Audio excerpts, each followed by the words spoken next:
It could take a momentary hit. Maybe you're going to have to get whacked a few times. Who knows?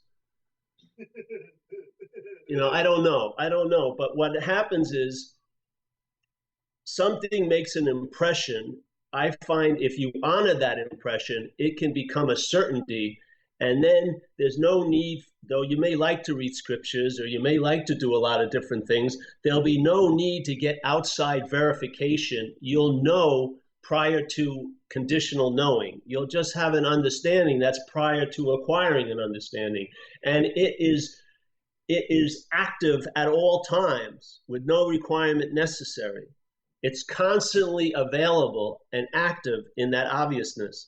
If that's where you're living from, you will see, you'll leave the debating of should I be thinking or should I not be thinking? Should I be going towards the truth or am I moving away from the truth? You'll see that all of those movements are like in the ocean of duality. They're like low and high tides, but nothing actually ever changes. You are the depth of that ocean. You're not judged by the waves and the surface currents. You're the underlying fact. And that is, all there is that intrinsic awareness that you are building your whole life and all your experiences on every day without honoring it almost at any moment. But without that, you wouldn't have a life to bitch about. If the awareness of a thought that was about the past wasn't being consciously aware of, you would have no past. There'd be no story. And yet we get lost in the story and we never drop down to what's the common denominator of all the authors and all the stories and all the storytelling in this place is the awareness of it. Without the awareness of it, I wouldn't have a problem to call my friend up about tonight. So to me, we get caught up in all the differences. When you drop down into the commonality of it, blue becomes blue, yellow becomes yellow, things become obvious. Yeah. And one thing, it's like all the information that you see about the head distills into one primary point. I'm not that. And in that I'm not that, it's not a verbal statement, it's a living statement. You're free. Yes, exactly. A belief is like something is a solution here. Yeah?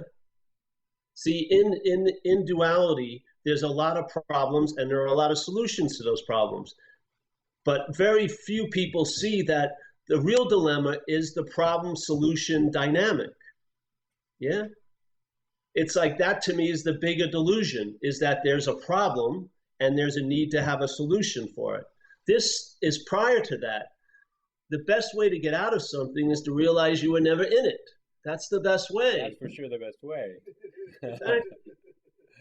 The best way. So in this dream place, there's tons of escape hatches, but they don't take you out of the dream.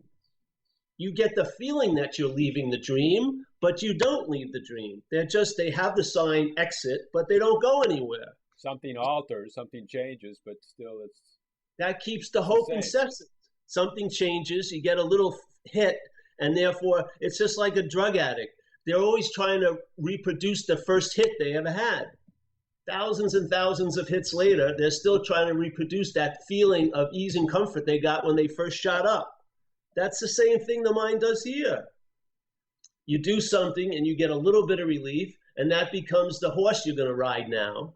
And of course it fails you. And then for a while you're riding a dead horse until someone else comes along on a live horse and goes, hey, why are you riding that dead horse? So you finally wake up, get off that, and then go on to another live horse that's going to die sooner or later anyway, and so on and so forth. That's what we need liberation from, the need to be liberated, yeah? We have this incredible need to be liberated from what?